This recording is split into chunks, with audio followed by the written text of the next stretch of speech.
Muy bien. ¿Qué me ayudas con? Porfa.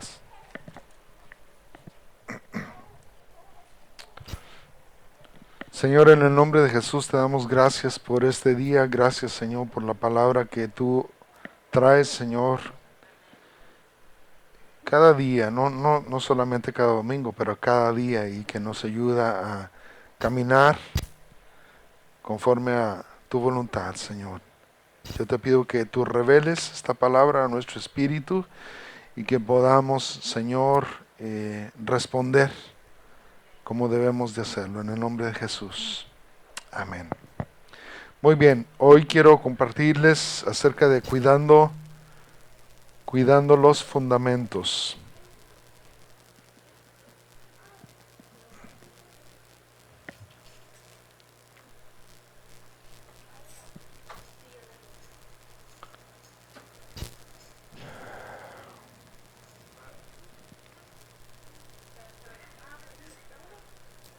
O si quieren pueden platicar ahí, no hay problema.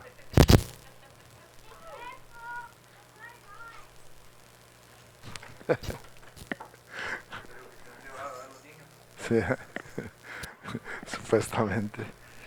Muy bien. Es obvio que para que la ley y el orden continúen sin diluirse, los fundamentos de nuestra fe deben de ser establecidos en nuestra próxima generación. Vuelvo a repetir. Los fundamentos de nuestra fe deben ser establecidos en nuestra próxima generación. Dice el Salmo 11, versículo 3. Si fueran destruidos los fundamentos, ¿qué ha de hacer el justo? Si fueran destruidos los fundamentos, ¿qué ha de hacer el justo? En la versión Nueva Traducción Viviente dice, cuando los fundamentos de la ley y del orden se desmoronan, ¿qué pueden hacer los justos? Hoy en el Estado de México se van a realizar elecciones.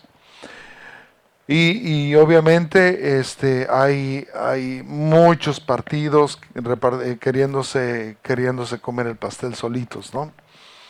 Y bueno, tuvimos elecciones aquí en Estados Unidos hace poco, las cosas que están pasando en Venezuela, las cosas que están pasando en México.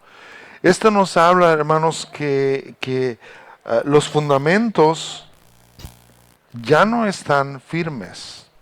Los fundamentos, los estadounidenses se ufanan de que este país fue fundado sobre principios cristianos. Tal vez, vamos a pensar que sí, al menos por fe, ¿verdad? Que sí fueron fundados, pero de eso queda prácticamente nada. Estamos en una sociedad que se ofende con más facilidad por cualquier cosa, y si no estamos poniendo fundamentos firmes en la vida de nuestros hijos, los estamos exponiendo a ser devorados no por un mundo secular. Yo me acuerdo que la palabra secular, así como que, uy, en la iglesia nomás se mencionaba música secular, uy, y yo estoy trabajando en un trabajo secular, uy. O sea, pero no es, si nosotros no ponemos estos firmamentos firmes o fundamentos firmes en la vida de nuestros hijos, los estamos exponiendo a ser devorados no por un mundo secular que tanto temíamos, sino a un mundo diabólico.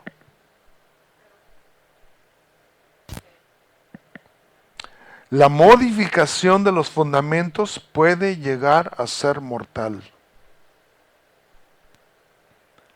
Vuelvo a repetir esto, la modificación de los fundamentos puede llegar a ser mortal. Les voy a leer una historia muy interesante que debo de confesarles, lo vi en Los Intocables. ¿Se acuerdan de esa serie de televisión, Los Intocables? Y me puse esa es una historia interesante. Y me puse a investigar, se supone que son eventos reales. Y bueno, les voy a leer esta historia. En 1935, las noticias de mamá Kate Barker y sus hijos conmocionaron al centro de Estados Unidos cuando se difundió la historia de esta familia cristiana. Ella pertenecía al coro de la iglesia y tenía un excelente testimonio dentro de ella. Catherine Barker nació en Ash Grove, Missouri. Sus padres eran cristianos conservadores que creían en el trabajo duro y en los valores tradicionales en los que ella fue educada. En 1892 se casó con George Barker. Tuvieron 4 hijos llamados Herman, Lloyd, Arthur y Fred. Josh Barker, el esposo, se marchó tras el nacimiento de su último hijo. Por lo que parece, Kate Barker consideraba a su marido como un borracho inútil. O sea, ella era cristiana. Se casó con un borracho inútil que no trabajaba ni ganaba dinero, así que la abandonó. Kate tuvo que educar a sus hijos por sí misma con escasos recursos, así que sus hijos no tuvieron una supervisión adecuada y terminaron convirtiéndose en delincuentes juveniles. Ma Barker, como después fue conocida, Ma Barker, a menudo los mantenía fuera del sistema judicial, suplicando a los policías que los arrestaban o teniendo rabietas en la comisaría. Pero tenía buen testimonio dentro de la iglesia. ¿Sí? Vayan checando esto. Estoy leyendo del internet, no crean que esta es una historia inventada por mí. Sus hijos formaron la banda criminal de los Barker Carpis, que cometió varios robos, secuestros y otros crímenes entre los años 1931 y 1935. Kate Barker colaboró en las actividades de la banda, aunque parece que su imagen como líder y planificadora de los crímenes es un mito. Parece, no está. No cabe duda que conocía las actividades de sus hijos, a los que ayudó antes y después de que cometieran los crímenes, lo que la convertiría en cómplice. Sin embargo, no existen evidencias claras que la conviertan en una participante activa en ningún crimen. Su papel consistía en ofrecer refugio a los miembros de la banda y a menudo se encontraba ausente de su casa mientras estos cometían sus crímenes. Alvin Karpis, el segundo al mando de la banda Barker Karpis, dijo en una ocasión: la historia más ridícula en los anales de la historia del crimen es que Ma Barker era la mente maestra de la banda Karpis. Ella no era la líder y ni siquiera era una criminal. La policía no le sacó fotos ni huellas dactilares mientras estaba viva. Sabía que éramos criminales, pero su participación en nuestras carreras se limitaba a una función. Cuando viajábamos juntos se hacía pasar por una madre con sus hijos. ¿Qué podría parecer más inocente? Ahora, esto, recuerden, la ley solamente castiga lo que se puede comprobar. El Señor no. El Señor no solo castiga lo que se puede comprobar, sino las intenciones, el corazón. Entonces, a los ojos de la sociedad, ella no fue una delincuente. Pero a los ojos del Señor sí. Recuerden, era una mujer con buen testimonio dentro de la iglesia. Estamos viendo acerca de los fundamentos. Primero de Samuel, primer libro de Samuel, capítulo 2, versículo 12, habla acerca de los fundamentos de Elí. Acuérdense, Elí era un sacerdote, ¿sí? Dice en el versículo 12, los hijos de Elí eran hombres impíos y no tenían conocimiento de Jehová. Era pues muy grande delante de Jehová el pecado de los jóvenes, porque los hombres menospreciaban las ofrendas de Jehová. Y déjenme decirles, en muchas iglesias, yo creo que en la mayoría de iglesias, se da un énfasis equivocado a las ofrendas. En muchas iglesias solamente la ofrenda es como dinero y ya, ¿sí? ¿Saben? Por lo menos en nuestra iglesia no es así. En nuestra iglesia, cada dinero que entra como ofrenda es realmente eso. Es decir, entendemos que el dinero es parte de nuestra vida. Estamos gastando nuestra vida en nuestro trabajo y obviamente de nuestro trabajo recibimos ese dinero y ese dinero se presenta delante de Dios. Entonces estamos hablando que es literalmente nuestra vida. Entonces algunos pastores han dicho, a mí no me interesa tu dinero. Lo han oído. Lo han oído. A mí no me interesa tu dinero. No, sí te debe de interesar. ¿Por qué? Porque es la vida de los hermanos, la vida de aquellos que están ofrendando al Señor su propia vida. Entonces dice aquí, porque los hombres menospreciaban las ofrendas de Jehová. Versículo 22 dice, pero Elí era muy viejo y oía de todo lo que sus hijos hacían con todo Israel y cómo dormían con las mujeres que velaban a la puerta del tabernáculo de reunión. O sea, no solamente estamos hablando de que menospreciaban las ofrendas, también menospreciaban a las personas que estaban allí y bueno, aquí la Biblia no es muy clara en nuestros términos actuales, pero dice que dormían. El hecho de dormir no había problema, pero el hecho de tener relaciones sexuales sí había problema con estos hombres. Y versículo 23 dice, y les dijo, ¿por qué hacéis cosas semejantes? Porque yo oigo de todo este pueblo vuestros malos procederes. No, hijos míos, porque no es buena fama lo que yo oigo, pues hacéis pecar al pueblo de Jehová. Fíjense, aquí estamos hablando de que bueno, obviamente la gente habla. El problema no es que la gente hable, el problema es que Dios está enojado. Y muchos pastores han tratado de cuidar su reputación cuando deberían de cuidar su propia vida. Ahora, dice el versículo 25, si pecare el hombre, contra el hombre los jueces le juzgarán, mas si alguno pecare contra Jehová, ¿quién rogará por él? Finalmente se dio cuenta, ¿no? Pero ellos no oyeron la voz de su padre porque Jehová había resuelto hacerlos morir. Entonces fíjense cómo estaban los fundamentos de Elí. Un sacerdote que conocía a Dios, un sacerdote en el cual la unción de Dios estaba sobre él. Dice la palabra de Dios que Elí supo cuando Dios estaba hablando con Samuel. Hoy en día, cuando un congregante le dice a un pastor, pastor, yo creo que Dios me habló. No, estás oyendo demonios. Ahora ni siquiera se piensa en que un hombre o una mujer puede escuchar la voz del Señor. Ahora, dice que Jehová había resuelto hacerlos morir.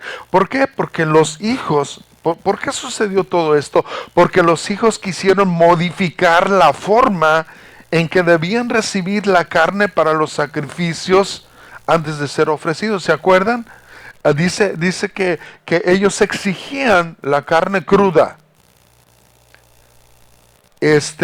Ellos antes de que fueran puestos en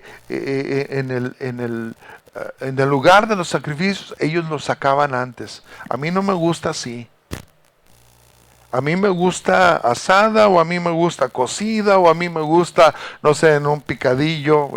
Ya tengo hambre. Este, sí, ellos quisieron hacer las cosas a su manera. ¿Se acuerdan de los hijos de Aarón? ¿Sí? Abiú y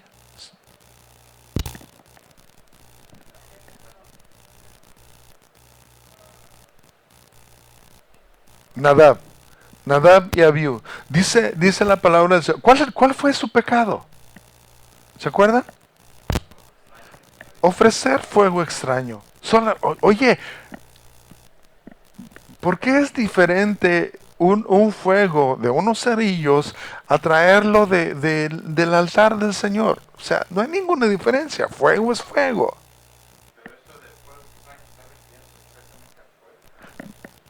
Ahí dice que es un fuego. Se puede interpretar, hoy se puede interpretar de varias formas. Pero el fuego extraño era eso. O sea, el fuego se tenía que tomar de un cierto lugar y llevarlo al incensario donde se tenía que ofrecer, etcétera, ¿no? Entonces, ¿por qué? Solamente porque Dios quería que se hiciera de esa manera. ¿Sí? De la única manera en que a Dios le agradaba era hacer ciertas cosas en su cierto tiempo y tomar, en este caso, el fuego de donde se debía de tomar. Ahora, uno podría decir, ay, pero fuego es fuego. Pues, evidentemente para el Señor no. Evidentemente para el Señor no fue así. Entonces, estos hombres también quisieron hacer las cosas a su manera. Les quiero contar otra historia. Estoy hablando de un muchacho de unos 10, 12 años. Nunca saludaba a los demás. Era grosero con los hermanos. Muchachito de iglesia. Su padre lo obligó a pedir perdón en público, pero continuó el problema. Un domingo, cuando tocaba la guitarra, le mentó la madre a su propio padre. El padre estaba el padre estaba dirigiendo la alabanza y él estaba tocando la guitarra. Eh, el baterista lo oyó. No está aquí Ranferi, pero es algo real. Yo estaba tocando la guitarra. Alguien estaba tocando más el bajo. El baterista me dice, ¿oíste? Dije, ¿qué? Se la acaba de rayar a su padre. ¿En serio? ¿A poco no oíste? Evidentemente yo estaba en otro rollo. Su propio hermano tenía que tirar a la basura las botellas de licor que se encontraban escondidas por donde quiera. Muchas jóvenes tuvieron relaciones con él.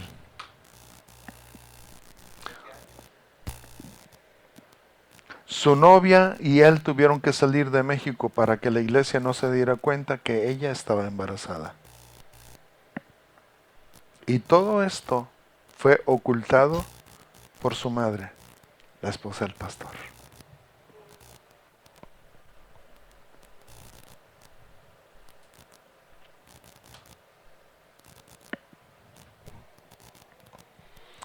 Salmo 11, versículo 13. Si fueren destruidos los fundamentos, ¿qué ha de hacer el justo? Ahora sí, como decía aquel, ¿no? ¿Y ahora quién podrá defenderme?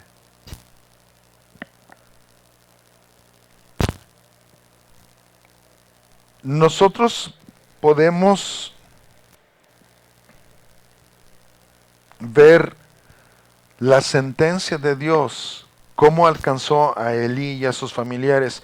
Regresamos a 1 Samuel 2, versículo 27, dice, y vino un varón de Dios a Elí y le dijo, así ha dicho Jehová, ¿no me manifesté yo claramente a la casa de tu padre cuando estaba en Egipto, en casa de Faraón? Y yo le escogí por mi sacerdote entre todas las tribus de Israel para que ofreciese sobre mi altar y quemase incienso y llevase efod delante de mí y di a la casa de tu padre todas las ofrendas de los hijos de Israel. ¿Por qué habéis hollado mis sacrificios y mis ofrendas que yo mandé hacer en el tabernáculo y has honrado a tus hijos? Ese fue el problema. Y has honrado a tus hijos más que a mí, engordándoos de lo principal de todas las ofrendas de mi pueblo Israel. Por tanto, verso 30, por tanto, Jehová, el Dios de Israel, dice, yo había dicho que tu casa y la casa de tu padre andarían delante de mí perpetuamente, mas ahora ha dicho Jehová, nunca yo tal haga, porque yo honraré a los que me honran y a los que me desprecian serán tenidos en poco.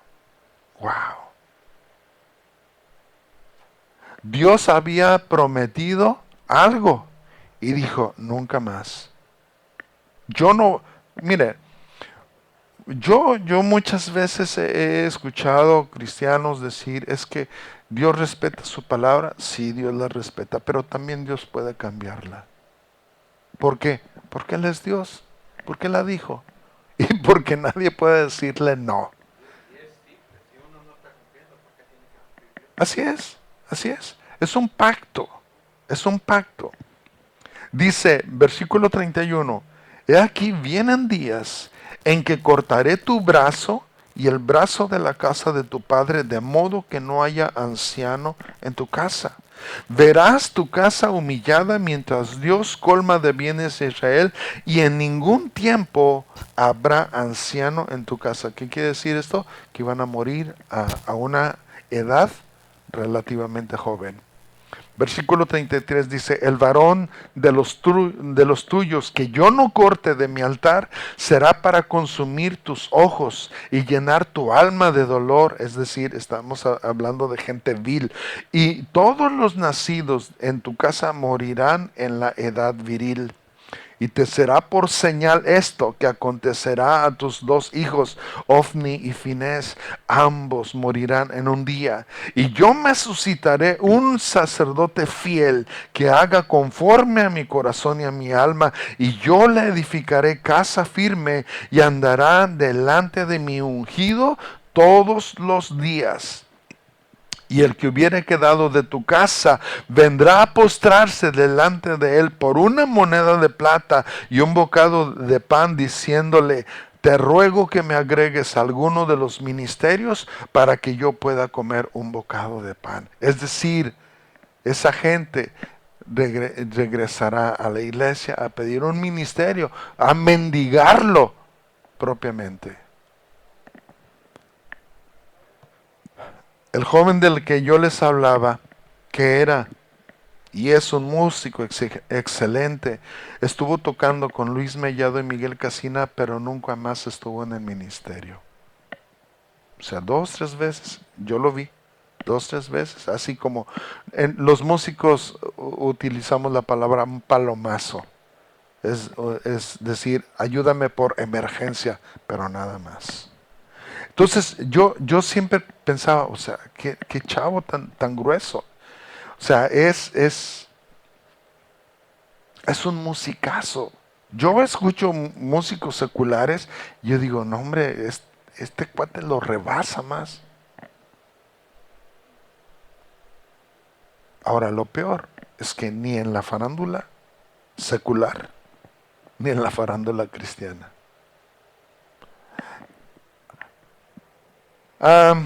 Sus hermanos, también músicos muy talentosos, se encuentran hundidos en el anonimato.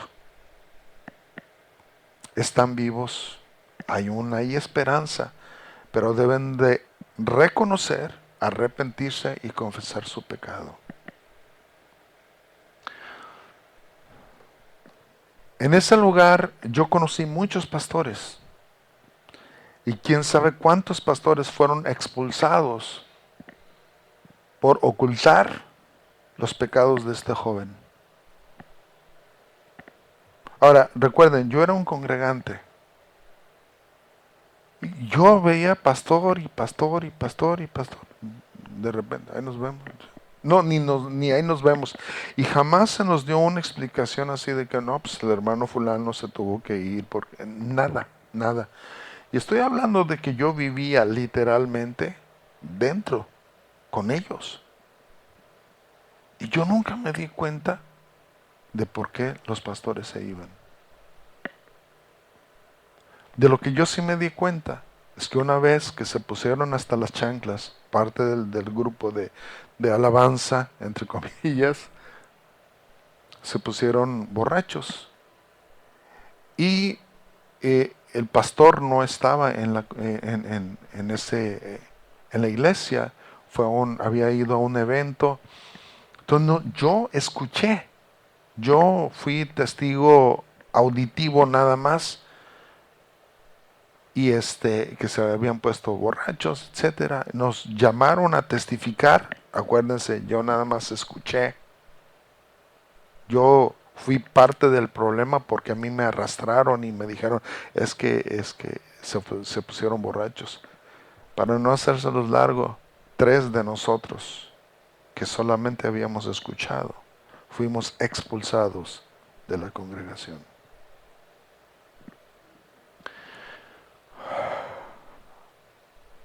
La mamá murió, una hija murió.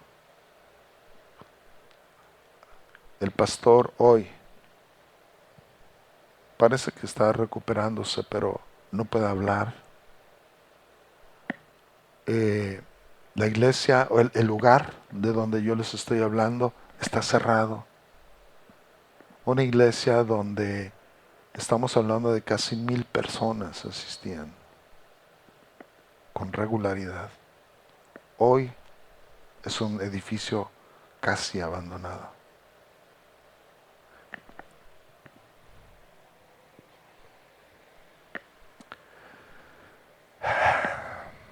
Miren, Dios en su misericordia trata con nosotros para regresar a fortalecer nuestros cimientos.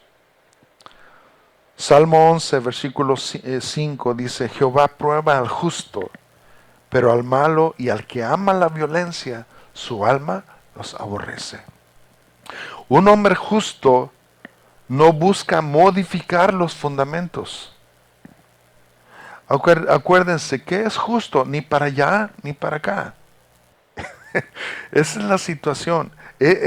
Un hombre justo no busca modificar los fundamentos porque sabe que los planes divinos siempre harán construcciones firmes y duraderas. Hoy la iglesia está, o mucha de la iglesia está patas para arriba. ¿Por qué? Porque no nos estamos ajustando al plano original. Metemos esto, metemos lo otro, metemos aquello, pero ¿cuál es el plano original? Versículo 6 dice, sobre los malos hará llover calamidades, fuego, azufre y viento abrasador será la porción de cáliz de ellos. Porque Jehová es justo y ama la justicia, el hombre recto mirará su rostro.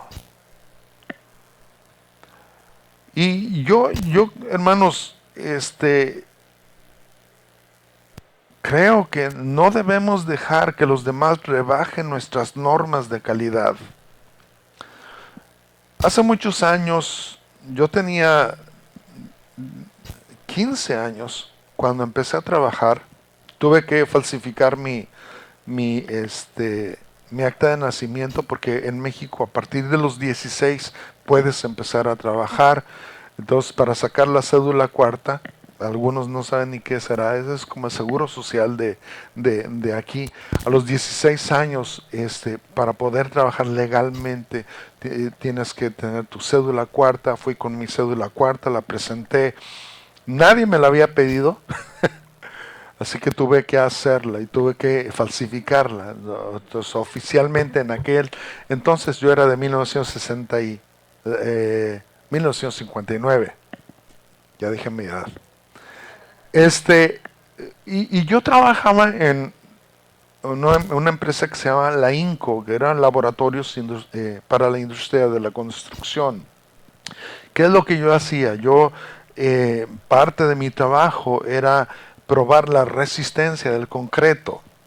es decir, hacer muestras para la resistencia del concreto. Y entonces se estaba en aquel entonces haciendo una gran estructura, gracias a Dios todavía permanece, que se llamaba Albamex, que son silos, son contenedores para grano.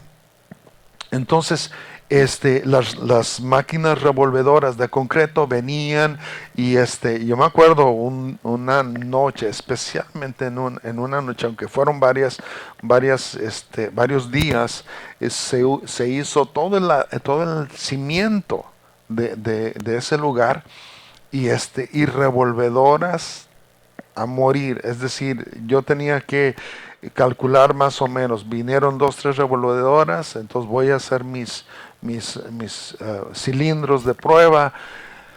Y toda la noche, parte del día, toda la noche y parte del otro día estuve trabajando. Entonces estábamos hablando de que tenía que recorrer grandes distancias. Afortunadamente en aquel entonces yo era muy ágil todavía.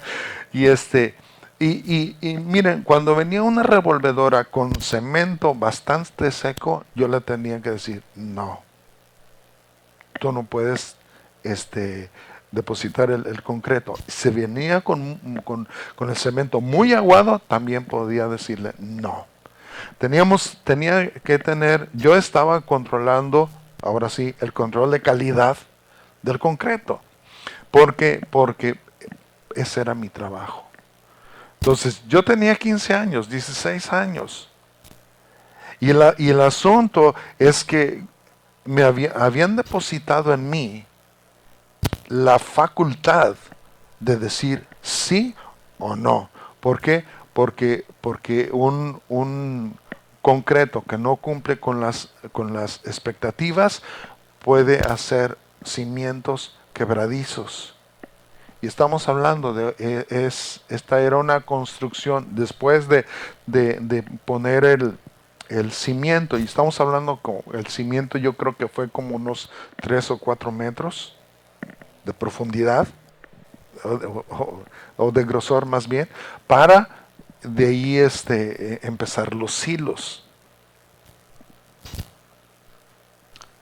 El asunto, hermanos, ¿por qué les estoy hablando de esto? Cuanto más grande es una construcción, más firmes deben ser los cimientos. Yo supervisaba eso y como les estaba diciendo, muchos tuvieron que regresarse porque si la estabilidad de un edificio es importante, cuanto más la vida espiritual de nuestros hijos. Entonces tenemos que no reducir, tampoco aumentar, porque dentro de la iglesia a veces aumentamos cosas que no son fundamento, que lo van a resquebrajar en vez de mantenerlo firme. Tampoco reducirlo. ¿Por qué? Porque el control de calidad. Yo me estaba pensando hoy en más temprano. En la Biblia yo creo que tenemos la respuesta para todo. Para todo, para todo. Si nuestra sociedad, estoy hablando como cristianos, o como una sociedad cristiana, hemos podido sobrevivir 2000 años. ¿Qué va a pasar con las nuevas tendencias de educación? ¿Qué va a pasar con nuestra sociedad? Miren, en la Biblia nosotros podemos pudiéramos criticar a la Biblia por ser demasiado legalista, demasiado rígida, demasiado, pero hemos subsistido.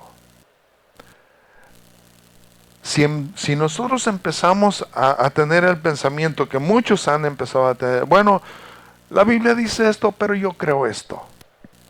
¿cuánto más pudiéramos sobrevivir? Yo no creo que por mucho. Yo no creo que por mucho. Entonces, sí, sí, obviamente, y la confianza es esto, de que nuestros hijos morirán después de nosotros, ¿no? O sea, esperamos, ¿sí? Nuestros hijos morirán después que nosotros. ¿Qué clase de mundo les estamos dejando a nuestros hijos? ¿Qué clase de bases y de fundamentos les estamos dejando a nuestros hijos? Para que ellos a su vez los transmitan. Yo no sé cuándo venga el Señor Jesucristo. Yo no sé cuánto tiempo tarde su venida. Vendrá, sí vendrá. Pero nosotros no sabemos si dentro de 20 o 40 años el Señor vendrá. Seamos realistas.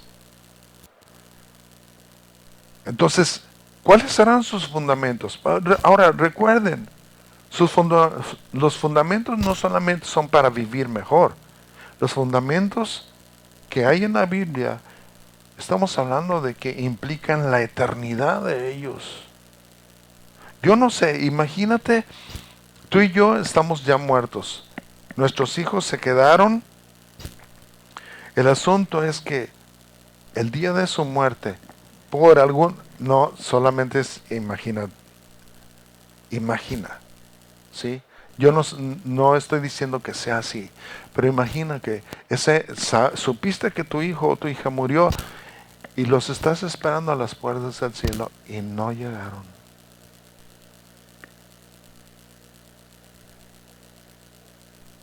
Qué grueso, ¿no?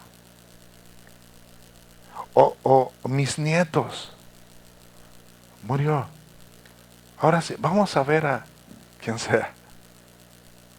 Y no llegó. O sea, qué grueso, ¿no? Sé que en aquel entonces el Señor va a limpiar toda nuestra lágrima, etcétera, etcétera, etcétera, etcétera. Pero entendamos que el fundamento es importante, es muy importante para nosotros como cristianos. Entonces, si se levanta un movimiento, ¿cómo poder hablarles de ese movimiento a nuestros hijos? En base a la Biblia. ¿Por qué? Porque finalmente la Biblia tiene toda la razón. Toda. Nosotros no podemos quitar o añadir. Es lo que dice la palabra, ¿no? Entonces no podemos quitar ni añadir al fundamento que ya está escrito. Y yo creo, hermanos, que lo que Keila estaba compartiendo hace rato, yo iba a empezar y decir, pues seguimos con la predicación, ¿verdad? Porque casi. O sea, hoy más que nunca, tal vez el plan A o el plan B aquí están entre este edificio y la casa. Si viene un tornado, hablo humanamente. Si viene un tornado, ¿a cuál de los dos edificios puedo correr? Sé que mi futuro está en las manos del Señor. Sé que las posesiones que Dios nos ha permitido tener por un tiempo, un día se van a terminar. Aún nuestra vida está segura en las manos del Señor. Es posible que no muramos que estemos dentro de un huracán, no muramos ahí y que con una cáscara de plátano perdamos la vida. ¿Sí? Sé, pero tenemos que revisar cuántos fundamentos o de qué manera nosotros estamos poniendo el fundamento. Porque si los fundamentos fallan, ¿quién podrá ayudarnos? Amén. Amén. No sé si alguien quiera compartir algo. Por ahí está el micrófono.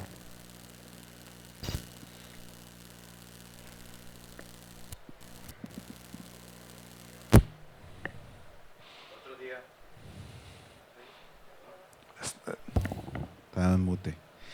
El otro día precisamente estábamos hablando eso. Bueno, usted le dijo fundamentos y en la Biblia habla de fundamentos, pero yo hablaba de estándares. el estándar de vida, el estándar moralmente hablando, Sí.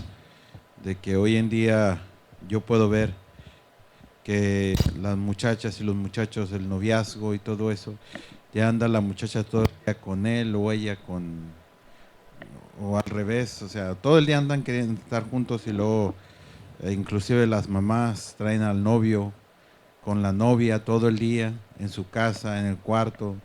Y yo estaba viendo todo eso y digo yo en lo personal, a mí mi papá nunca, de los nunca, me dejó llevar una mujer a la casa.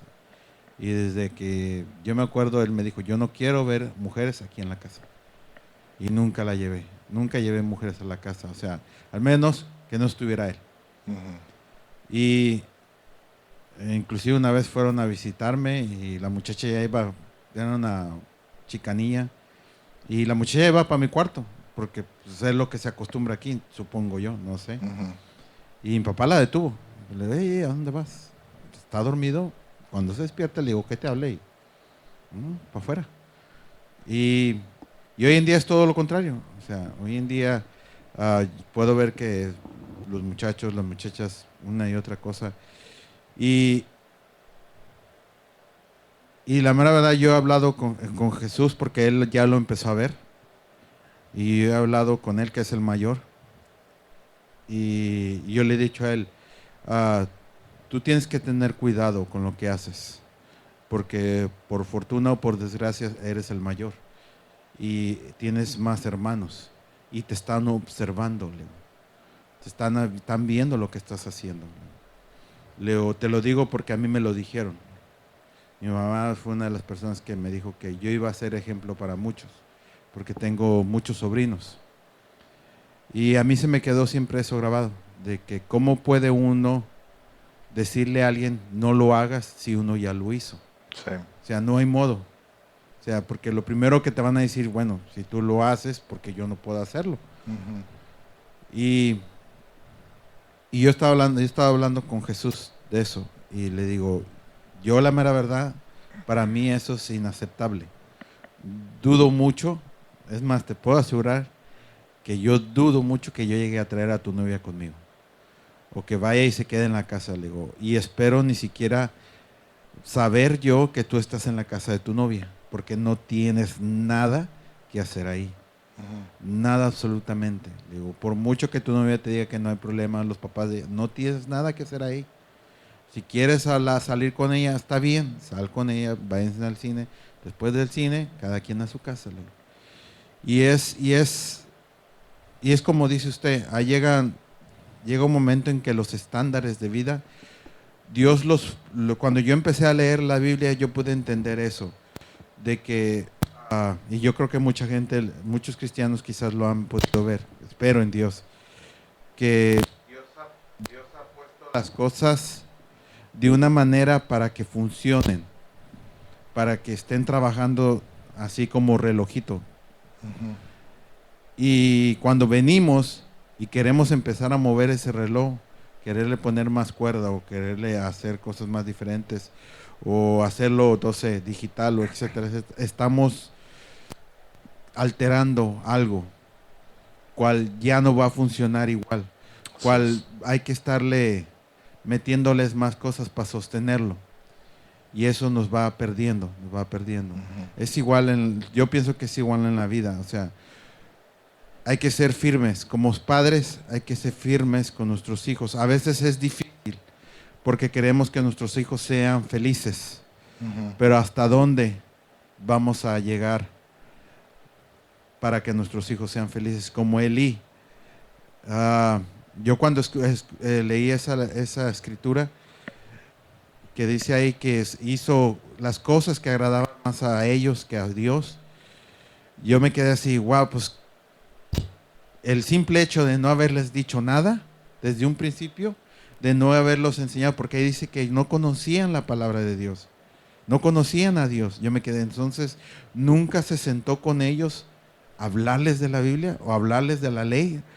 O sea, en aquel entonces, en Números o en Levítico, no me acuerdo exactamente, si no es que en los dos, habla de que cuando pasaba algo así, que un hijo desobediente lo sacaban y lo apedreaban Exacto. fuera del campamento. Exacto. Y moría el hijo. O sea, era una cosa seria. Ujú. Y yo me quedo, y hoy en día, ¿qué tan serios somos con todo esto? O sea, se nos hace bien fácil decir, es que yo quiero que mi hijo tenga todo lo que yo no tuve o haga todo lo que yo no hice. Ujú. Pero gracias a lo que tú no tuviste o gracias a lo que tú no hiciste, eres la persona que eres, Así es. moralmente y capaz de hacer las cosas que has hecho hasta ahorita. O sea, tenemos que tener un cuidado muy, muy especial. Y como cristianos, si Dios nos está diciendo no se hace, no se hace. Y por mucho que queramos cambiarlo, por mucho que queramos verlo de otra manera o queramos hacer feliz a nuestros hijos de que es que yo creo que a lo mejor Dios ahí está diciendo que no se hace y no se hace. No es fácil, no va a ser fácil, porque llega un momento en que todos vivimos eso de que la edad de la puntada, como le llamamos, de que quieren hacer su voluntad, Ujú. pero ser firmes y confiar en Dios y estar orando por ellos y estar dando un buen ejemplo para ellos también. Es algo muy, no es fácil, no va a ser fácil, pero yo creo que va a ser lo mejor para nuestros hijos. Así es. Y es algo que va a ser día tras día, día tras día, tras día, tras día. Yo siempre lo he dicho antes, yo tenía un miedo por tener una hija, una mujer hija. Y porque yo no, como muchas veces le he dicho a Estela, a mí no me gustaría ver llorar a mi hija por otro hombre, por un hombre que la haga sufrir o la haga llorar. Eso a mí me daría mucho coraje y yo creo, yo le pido a Dios que me dé paciencia y paz para poder sobrellevar eso. Pero digo, si yo no hubiera conocido a Cristo, yo voy y lo agarro a golpes. Así, simple, o sea, Sí. aléjate de mi hija y no me la toques, ni te acerques, ni la mires. Ujú.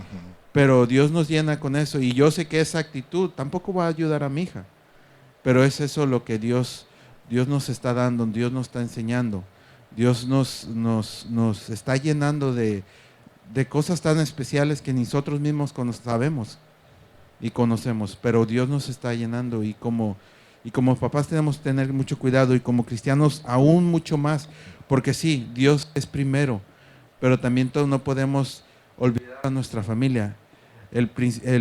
Lo primero que tenemos que estar es cuidar a nuestra familia, no dejar las cosas de Dios para nada, porque primero es Dios, pero cuidar nuestra casa también. No olvidar que no nada más es estar metidos aquí en la iglesia, Ujú. también tenemos una familia, tenemos un ministerio con nuestra familia, es. que yo creo que es el principal y creo que el primero que Dios nos da, nuestra familia, nuestra esposa, nuestros hijos, y de ahí para allá, Así es.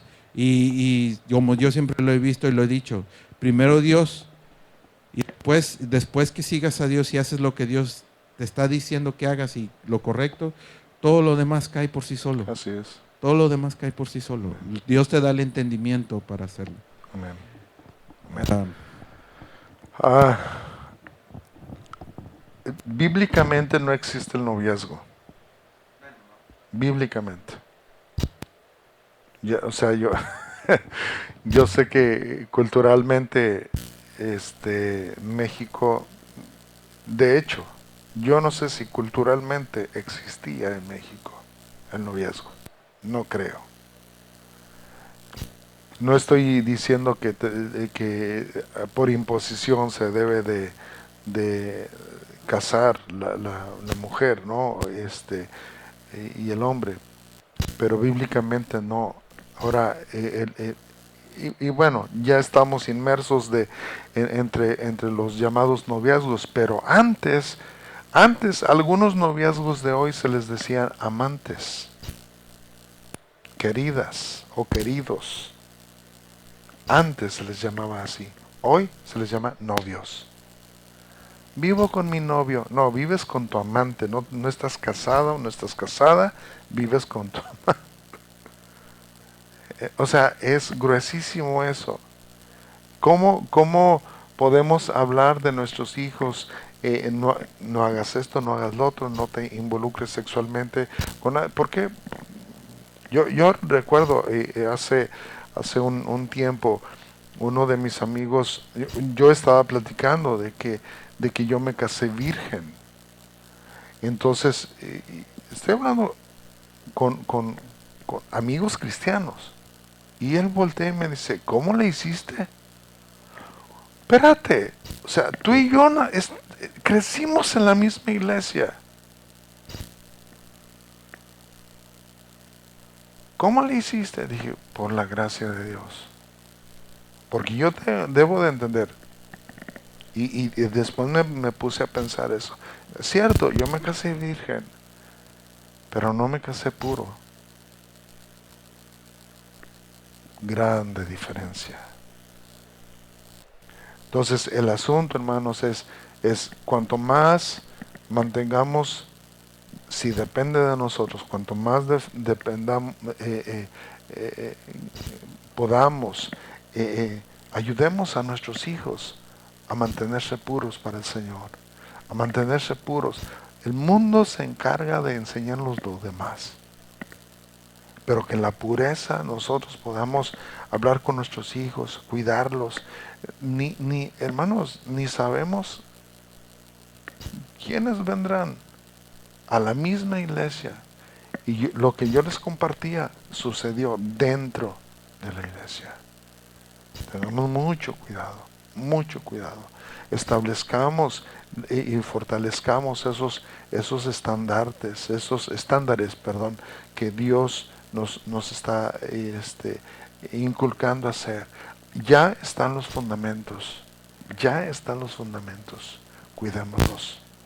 Amén. ¿Alguien más? Si no, nos vamos. Señor, gracias por este tiempo, Señor. Gracias por el fundamento que tú ya has puesto, Señor.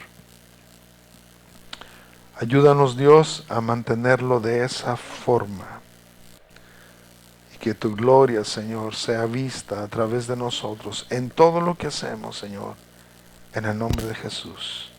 Amén. Amén. Dios les bendiga.